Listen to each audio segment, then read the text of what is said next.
আসসালামু আলাইকুম রহমতুল্লাহি ওয়া বারাকাতুহু।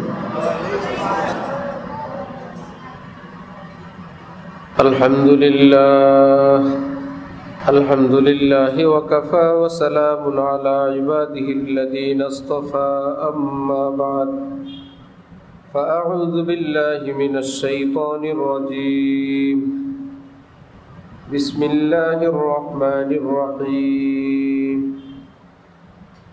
وقل رب اغفر وارحم وأنت خير الراحمين.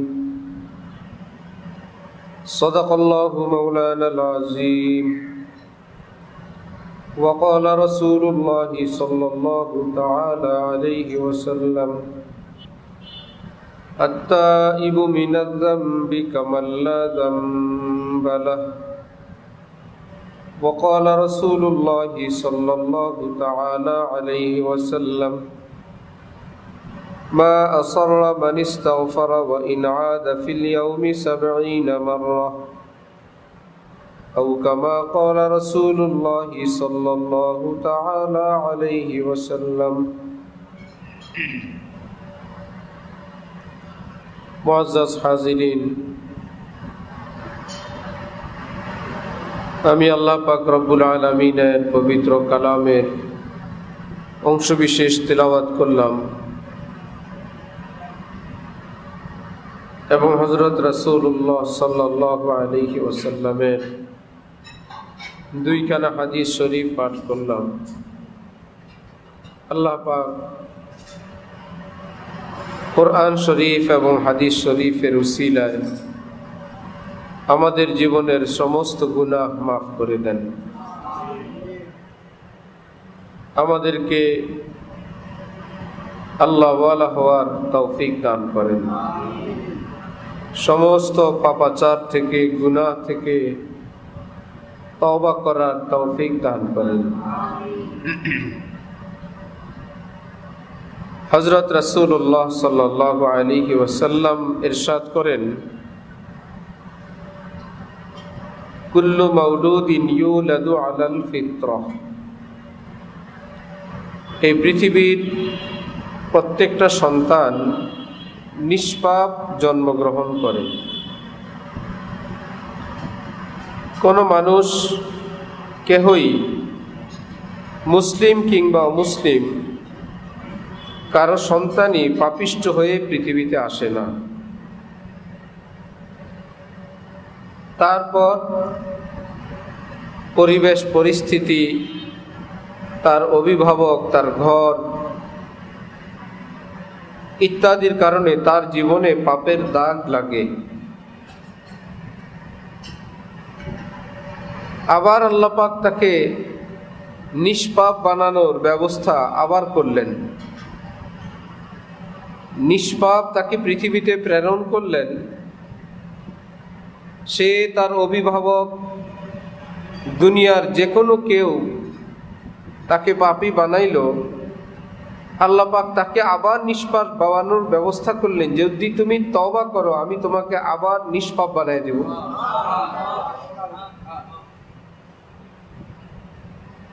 সে আবার পাপী হইল।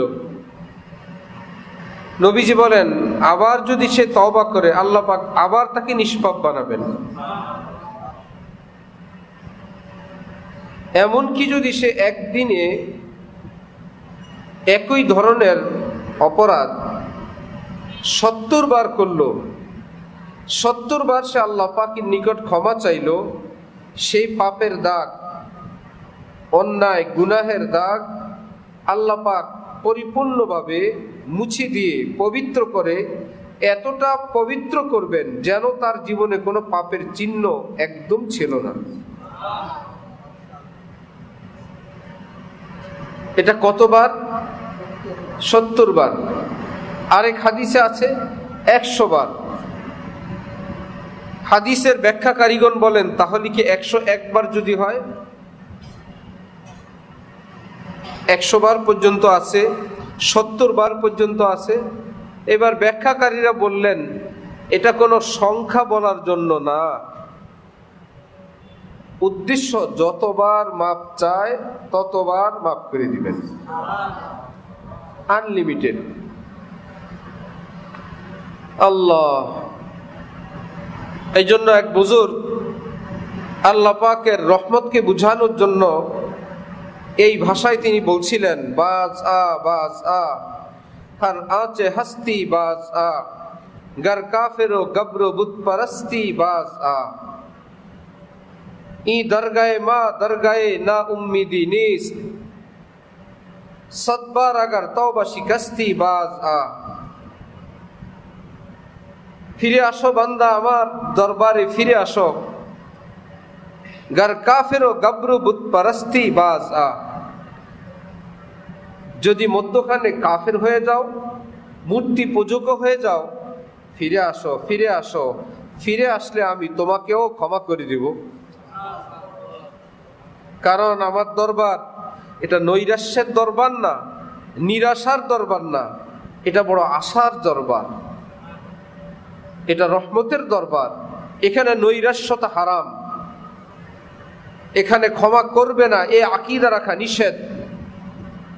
আমার শেখ, আমার পীর, আমার উস্তাদ, আমার মুহসিন, আমার জীবনে যার ইহসান, করম, অনুগ্রহ, আদর, স্নেহ সীমাহীন, হযরতওয়ালা ঢালকানগর আল্লামা শাহ আব্দুল মতিন বিন হুসাইন সাহেব দামাত বারাকাতুহুম, আল্লাহ পাক সুস্থতার সাথে হযরত আল্লাহর হায়াতে বেশুমার বরকত দান করেন। হযরত বলেন, একজন মুমিনের প্রতি সুধারণা ফরজ। যেমনই হোক, লোকটা যেমনই হোক, তার প্রতি সুধারণা কি? মসজিদের সামনে দিয়ে যাচ্ছেন, মসজিদে একামত হচ্ছে, এখন কি সুধারণা করব? নামাজের টাইম, তিনি যাচ্ছেন, বাহ্যিকভাবে তো নামাজ পড়বেন না, এটাই তো স্পষ্ট। এই ব্যক্তির উপরেও সুধারণা ফরজ। মনে হয় সামনের মসজিদে পড়বেন,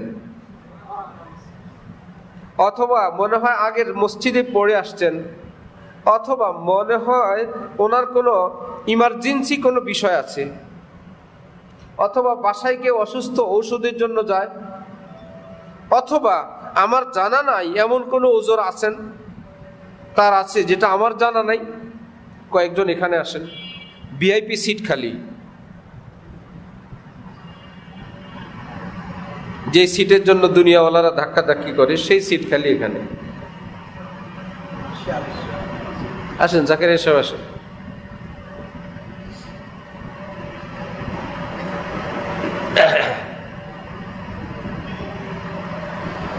আল্লাহ,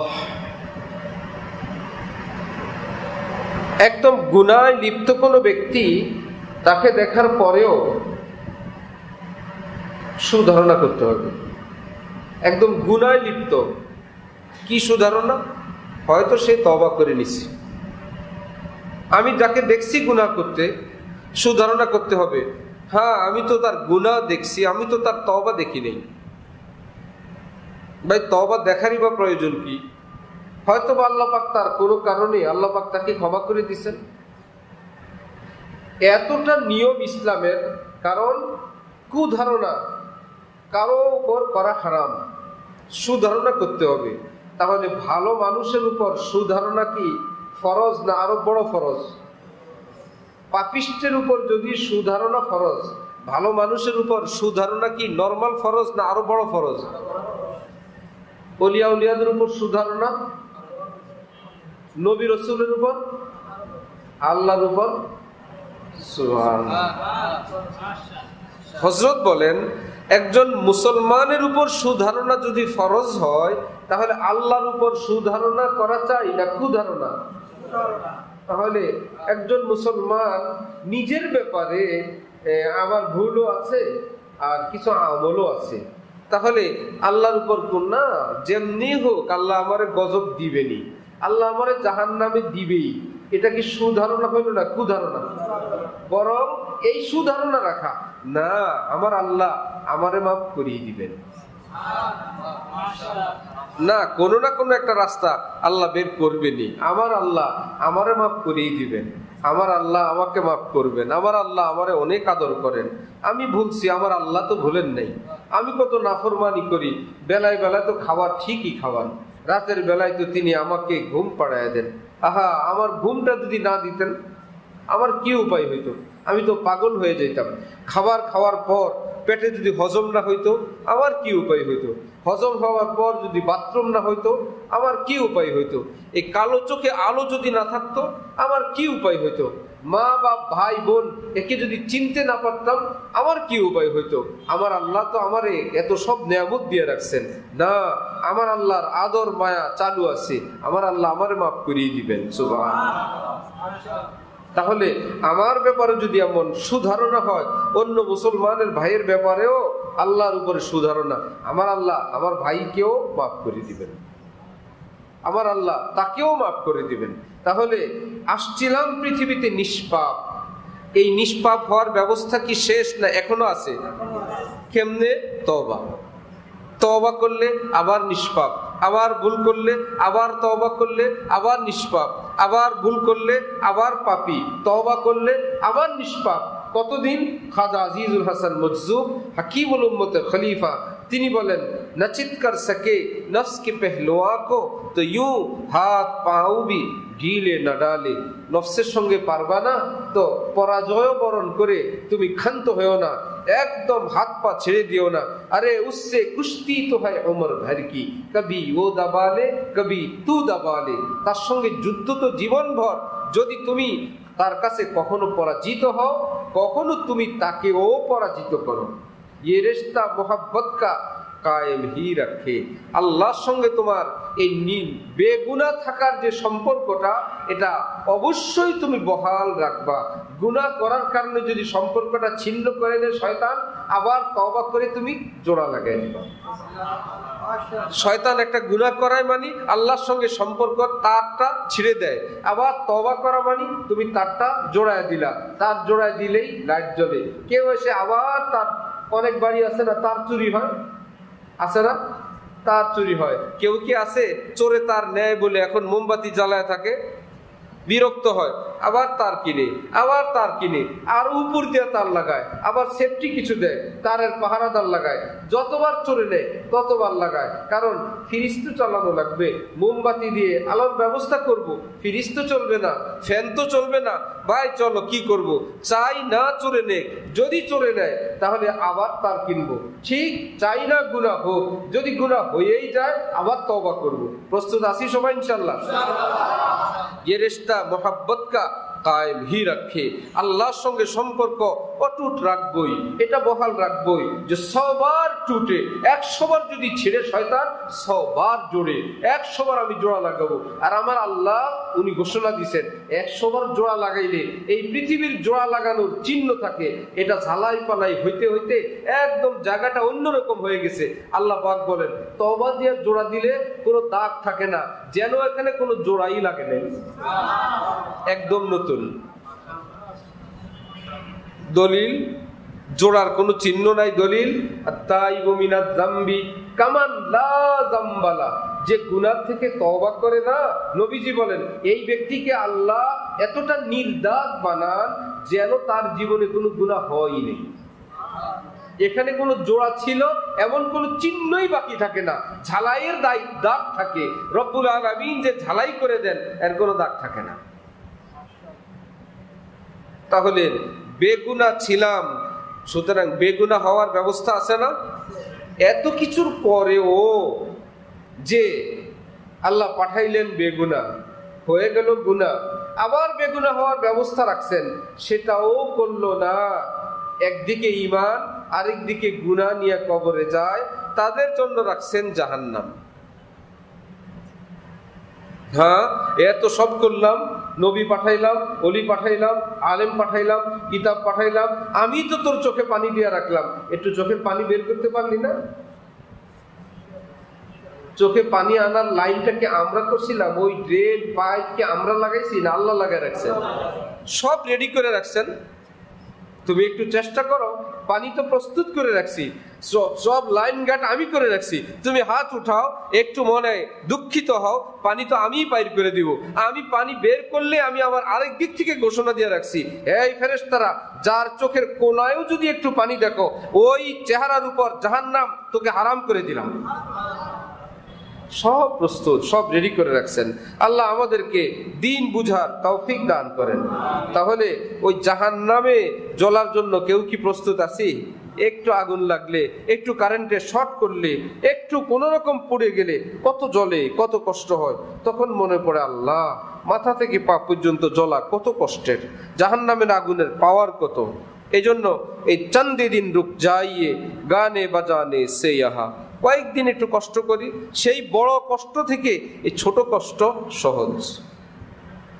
কষ্ট তো হবে, কিন্তু কষ্টই যদি হয় তাহলে সেই কষ্ট থেকে এই কষ্ট সহজ। আল্লাযীনা ইউমিনুনা বিল গায়বি, যারা সেই কষ্টকে বিশ্বাস করে না তারা মনে করে এই দুনিয়ায় কেন কষ্ট করব।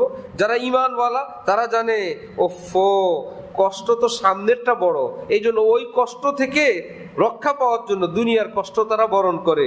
না ভাই হারাম খাবো না, একটু কষ্ট করি, না ভাই হারাম পথে যাব না, একটু কষ্ট করি। এই কষ্টকে তারা বরণ করে, কারণ সামনের কষ্টের উপর বিশ্বাস আছে। কাফের মুশরিকরা পরকালকে বিশ্বাস করে না, পরকালে কোনো কষ্ট আছে এটা মানে না, এই জন্য তারা এখানে কোনো কষ্ট করতে চায় না। যত ফ্যাসিলিটি, যত সুযোগ সুবিধা, যেখানে একটু কষ্ট এটাকে আইন করে চেঞ্জ করে নেয়। কিভাবে সুখ হইতে পারে দুনিয়া, কিভাবে শান্তি হইতে পারে। রাসূল সাল্লাল্লাহু আলাইহি ওয়াসাল্লাম বলেন, শুনো, হুফফাতিল জান্নাতু বিল মাকারিহ ওয়া হুফফাতিন নারু বিশ শাহাওয়াত। যারা সুখী সুখী দিন কাটায়, কষ্ট আর ফ্যাসিলিটি, সব কেবল ফ্যাসিলিটি চায়, কষ্ট মানতে চায় না, সব ফ্যাসিলিটি পার করে যাওয়ার পর জাহান্নাম, আর একটু কষ্ট অতিক্রম করে যাওয়ার পর জান্নাত। তুমি সিদ্ধান্ত নাও, একটু কষ্ট অতিক্রম করে জান্নাতে যাবে না ফ্যাসিলিটি অতিক্রম করে জাহান্নামে যাবে। দুনিয়ার জীবনটাকে 1000 বছরের, 100 বছরের। বরং নবীজি বলছেন আমার উম্মতের গড় আয়ু 60 থেকে 70 বছর, একজন কম একজন বেশি, গড়ে 60-70। তাহলে আসলাম 60-70, এর মধ্যে ছোটকাল, শিশু, কিশোর, তরুণ গেল এমনিতেই, কিছুদিন পড়াশোনায়, তারপর আসলো বুঝ বুদ্ধি, যৌবন, বিবাহ শাদী, কর্মজীবন। এই পরে দুপুর বেলা আসলো, দুপুরের পর সূর্য ঢলা আরম্ভ হইলো, বয়স 40 পার হয়ে গেল, হাঁটু ব্যথা, কোমর ব্যথা, আস্তে স্কিন বটা শুরু হয়ে গেল। আসরের ওয়াক্ত হইলে সূর্যের পাওয়ার আর আগের মতো নাই। দুপুরের সূর্যটাই, সেই সূর্যটাই এখন আসরের বেলায় আর বল নাই, আর পাওয়ার নাই। যখন সূর্য ডুবু ডুবু ভাব, আর সেই লোকটাই না উজবে বদন থা না তারে কাফন থা, जो कब्र कुहन उखड़ी न उजबे बदन था न तारे कफन था। उफ़ो, যার চেহারা সুরত ভাব গাম্ভীর্যতা দাপটে, এলাকা গরম ছিল, কবর খনন করে দেখলাম আহা, না বুকের দাপট আছে, না উঁচু গলা আছে, না সেই বিশাল কণ্ঠ আছে, না সেই বিশাল কেশদাম আছে, না রূপসীর চুল আছে, না একটু সুন্দরী ঠোঁট আছে, কিছুই নাই। সব পোকামাকড়ের খাওয়ান, কয়েকটা হাড্ডি পড়ে আছে সেখানে, কিছুই নাই। এর জন্য এই কয়েকটা বছর শেষ জীবনে কেউ অন্যায় অপরাধের দিকে চলতে পারে না, শুরু জীবনে কিছুই বুঝে না, তাহলে মধ্যখানে 20, 30, 40 বছর, এই হইলো জান্নাত জাহান্নাম কামানোর বয়স।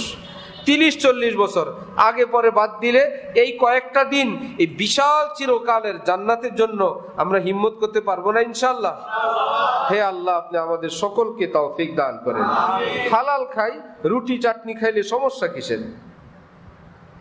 একটু পরেই সেটা বাথরুমে চলে যায়। নবীজি বাথরুম থেকে বের হয়েই দোয়া শিখাইছেন, ও ফরনাক, আয় আল্লাহ আপনি আমাকে মাফ করে দেন। এত গান্দা আমরা, ফল পাকড়া, পোলাও, কুরমা, কাবাব, বিরিয়ানি খাইলাম, আমি এত নিকৃষ্ট, আমার কাছে আসার পর এত নিকৃষ্ট হয়ে গেল, নাপাক দুর্গন্ধময় হয়ে গেল, এত ভালো ভালো জিনিসগুলো আমি এত খারাপ। যেগুলোর কাছে মানুষ আসতো, ফল দোকান, বিরিয়ানির দোকান, মানুষ দৌড়ে দৌড়ে আসতো, অমুক জায়গায় ভালো খাবার, অমুক জায়গায় খুশবুদার খাবার, সেই জিনিস আমার হয়ে একটু বের হবার পর এখন এখান থেকে সবাই পালায় কেবল। সে একই জিনিস, আমি এত গান্দা, এত নিকৃষ্ট, সেই বস্তুটাই তো ওফো। এই একটু খাবারের জন্য রুটি খাইলেও সেটা বাথরুমে যাবে, পোলাও কুরমা বিরিয়ানি খাইলেও বাথরুমে যাবে, রুটি খায় ঘুম পারলেও ঘুম গেলেও ঘুম হবে, আর আর পোলাও কোরমা খাইলেও ঘুম হবে। হ্যাঁ, হারাম পোলাও কোরমার চেয়ে আল্লাহর কসম ওই এক রুটি যেটা হালাল লক্ষ কোটি গুণ বেশি উন্নত। ডক্টর ইকবাল বলেন, হে আল্লাহর দিকে উড়ন্ত মুসলমান, ওই রিজিক থেকে মৃত্যু উত্তম। কোন রিজিক? জিস রিজিক সে আতি হো পরওয়াজ মে কোতাহি। তুমি তো আল্লাহর দিকে উঠছ, সামনে তো তোমার বেহেশত। এমন লোকমা খেও না যেটা খাওয়ার পর তুমি ছিটকি পড়ে জাহান্নামে পড়ে যাবা। বাদ দাও, ওই রুটি খাও না। এক লোকমা রুটি খাও, একটু পানি খাও, আর আল্লাহর দিকে উঠতে থাকো। হারাম আসবে, বাদ দাও, যে না এই হারাম আমাকে নিচে নিক্ষেপ করবে, অনেক সুযোগ আসবে। এই জন্য হযরত ওয়ালা করাচি এক ছন্দে বলেন, हटो मेरी नजरों से अमवाजे रंगी ये कश्ती पिया के नगर जा रही है। हे पृथ्वीर হারামের দিকে আহ্বানকারীরা, হারাম সুযোগ এর সন্ধানকারীরা, হারামের দিকে আমাকে আহ্বানকারীরা, সরো আমার সামনে থেকে। হারামের কোন আহ্বান আমাকে করবা না, কোন গুনাহের, কোন নেশার, কোন হারাম জগতের কথা আমাকে বলবা না, সেই দিকে আমাকে ডাকবা না। হটো মেরি নজরু সে আমওয়াজে রঙ্গি ये कश्ती पिया के नगर जा रही है। আমার এই জীবনের নাও আমার প্রিয় আল্লাহর ঘাটের দিকে রওনা হইছে। থামানোর চেষ্টা করবা না। এই নাও ছুটছে, মাওলার ঘাটে গিয়েই ভিড়বে, তার আগে থামবে না। এখানে থামানোর চেষ্টা করবা না, একদম মাওলার ঘাটে গিয়ে থামবে। আমরা সবাই প্রস্তুত আছি না ইনশাআল্লাহ? সেই মাওলার ঘাট হইল জান্নাত।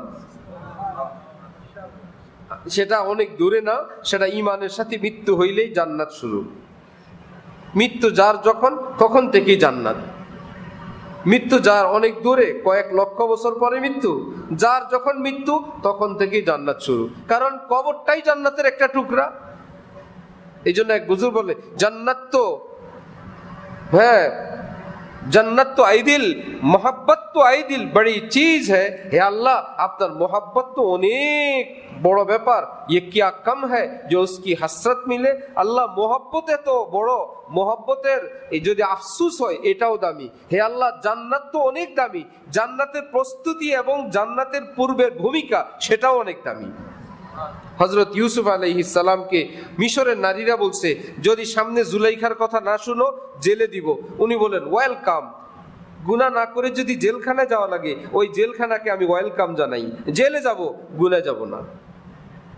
ওই জেলখানার নাম রাখছেন উনি রব্বিস সিজনু আহাব্বু ইলাইয়া। হে আল্লাহ, জেলখানা আমার কাছে প্রিয় ঠিকানা, ওই গুনার চেয়ে জেলখানা প্রিয়। কেন? জেলখানায় আপনি আছেন।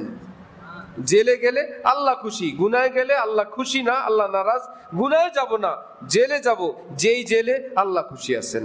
আল্লাহ আমাদেরকে আল্লাহকে খুশি রাখার হিম্মত এবং তৌফিক দান করেন। তাহলে আমার ভাইয়েরা, আমরা পৃথিবীতে কি পাপিষ্ঠ হয়ে আসছি না নিষ্পাপ? নিষ্পাপের পর কি পাপের দাগ লাগে নাই? নিষ্পাপ হওয়ার ব্যবস্থা আছে না নাই? তওবা, চোখের পানি, একবার না আনলিমিটেড? যতবার পাপ হবে ততবার। যে কেউ, যে আলেম বলবে এতবার তিনি ভুল, কোনো বার নাই, কোনো সংখ্যা নাই। যতবার গুনাহ হবে, নবীজি বলেন 2 রাকাত পড়ো, উযু করো, 2 রাকাত পড়ে তওবা করো, আমি জানি আল্লাহর রহমতের খবর, আল্লাহ মাফ করে দিবেন। যত বড় ভুল হোক, উযু করে 2 রাকাত পড়ে আল্লাহর কাছে ক্ষমা চাও, বাস কাজ করতে থাকো, আল্লাহ পাক মাফ করে দিবেন। এক হাদিসে রাসূলুল্লাহ সাল্লাল্লাহু আলাইহি ওয়াসাল্লাম বলেন যে যে হালাল খাবে, সুন্নত শরীয়ত মোতাবেক চলবে, জুলুম অত্যাচার থেকে বিরত থাকবে। 3 আমল: হালাল খাবে, শরীয়ত মোতাবেক চলবে, জুলুম অত্যাচার থেকে দূরে থাকবে, আল্লাহ পাক তাকে জান্নাত দান করবেন। আল্লাহ আমাদের সকলকে তৌফিক দান করেন। ওয়া আখিরু দাওয়ানা আনিল হামদুলিল্লাহি রাব্বিল আলামিন।